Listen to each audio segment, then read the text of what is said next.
से लिया गया क्वेश्चन है। आपको एक मैट्रिक्स ए दी हुई है, 3 by 3 मैट्रिक्स है, एंड 2a का determinant the power 3 equal to दिया है 2 the power 21 where alpha and beta belong to Z, मतलब इंटीजर को बिलोंग कर रही है।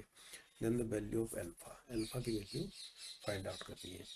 देखो आपको क्वेश्चन में क्या दिया है, खुद भी करके देखिए पहले क्वेश्चन को, ठीक है, फिर इस वीडियो को देख लेना आप।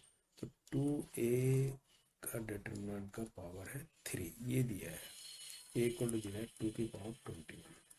अब आपको पता होना चाहिए, जब हम इस 2 को बाहर लेंगे, है ना, तो यानी इसकी डिटरमिनेंट के अंदर ही मैं अगर इस 2 को बाहर लेता हूँ इससे, ठीक है, तो ये क्या हो जाएगा, 2 की पावर क्या आ जाएगा, जो मैट्रिक्स का ऑर्डर है, ऑर्डर क्या है, 3 by 3 है ना, 2 की पावर 3 आ जाएगा ये, और अंदर क्या रह जाएगा, ए रह जाएगा। अब क्या है, इसकी पावर 3 मतलब इस पूरे की पावर 3, यानी इस पावर 3 है ये, ऐसे था ना, एक आगे से तो हम ऐसा बोल सकते हैं। तो हमने अभी इससे बाहर निकाला इसमें 2 की पावर 3, तो ये हुआ 2 की पावर 20। समझ रहे हैं ना इस बात को, है ना। तो कहने वाला जब बाहर निकालते हैं इस तरह क्वान्टिटी को, तो उसका जो पावर है वो मैट्रिक्स जिस ऑर्डर का होता है उसका हो जाता है, लेकिन यहाँ बाहर से फिर और 3 है, तो ये 2 की पावर क्या हो जाएगा, 3 × 3, है ना, 9 हो जाएगा ये, और ये ऐसा हो जाएगा, फिर ये ऐसा रह जाएगा ये, और 2 की पावर 21 है। अब ये क्या हो जाएगा, 29 इधर हो जाएगा तो डिवाइड हो जाएगा 2 की पावर 9 से, 2 की पावर 9 से डिवाइड हो जाएगा तो 21 में से 9 चला जाएगा, कितना आ जाएगा, 2 की पावर 9 × 11 होता है ना, 12 आ जाएगा ये, 2 की पावर 12 आ जाएगा ये। अब खाली अगर ए को ही सोचें तो ये क्या हो जाएगा, 2 की पावर 12 by 3, यानी कितना आ जाएगा, 4, 4 आ जाएगा ना ये।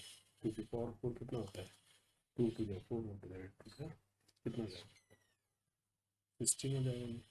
तो ये आ जाएगा डिटरमिनेंट ए हमारे पास 16 आएगा, ठीक है।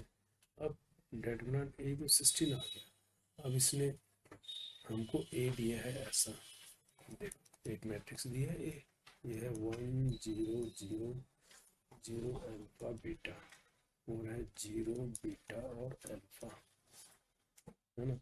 अगर इसका डिटरमिनेंट निकाला जाए तो क्या निकलेगा, फर्स्ट वाला एलिमेंट आएगा, ये तो 0 हो जाएंगे, तो 1 × alpha square minus beta square हो जाएगा ये तो आएगा इसका। और हम क्या करें, ये किसके बराबर है, 16 के बराबर है।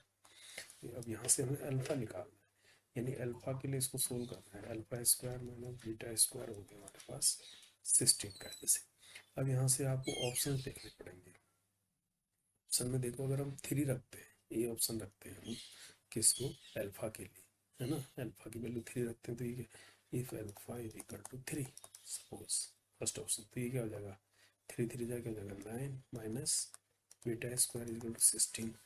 यहाँ से बीटा क्या आ जाएगा, 9 माइनस 16 बीटा स्क्वायर, यानी तो ये तो इमेजली आ जाएगा, लेकिन बीटा क्या बिलोंग कर रहा है, बीटा बिलोंग कर रहा है किसको, जेड, है ना, इंटीजर तो बनेगा नहीं, इसका मतलब ये आंसर तो गलत है हमारा, है ना। अब इसका मतलब ए तो हमारा सही नहीं है ना। अब बी को देखते हैं, बी में क्या है, if alpha is equal to कितना लेते हैं 5, तब क्या है, अपोज सही रहती है, ये 5 का square 25 minus beta square is equal to 16। यहाँ देखो 25 minus 16 is equal to beta square, तो यहाँ से देखो क्या निकल रहा है, 25 में 16 कितना गया 9, यानी बीटा प्लस माइनस 3 आ रहा है, बीटा आ रहा है प्लस माइनस 3, वो अपने में क्या है, बिलोंग टू जेड, ये बिलोंग कर रहा है जेड को।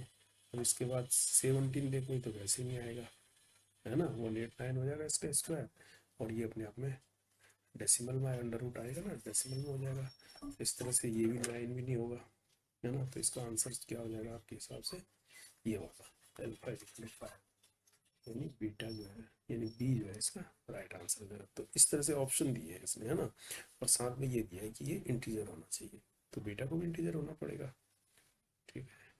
तो इस अप्रोच के साथ ये क्वेश्चन हो जाएगा आसानी से।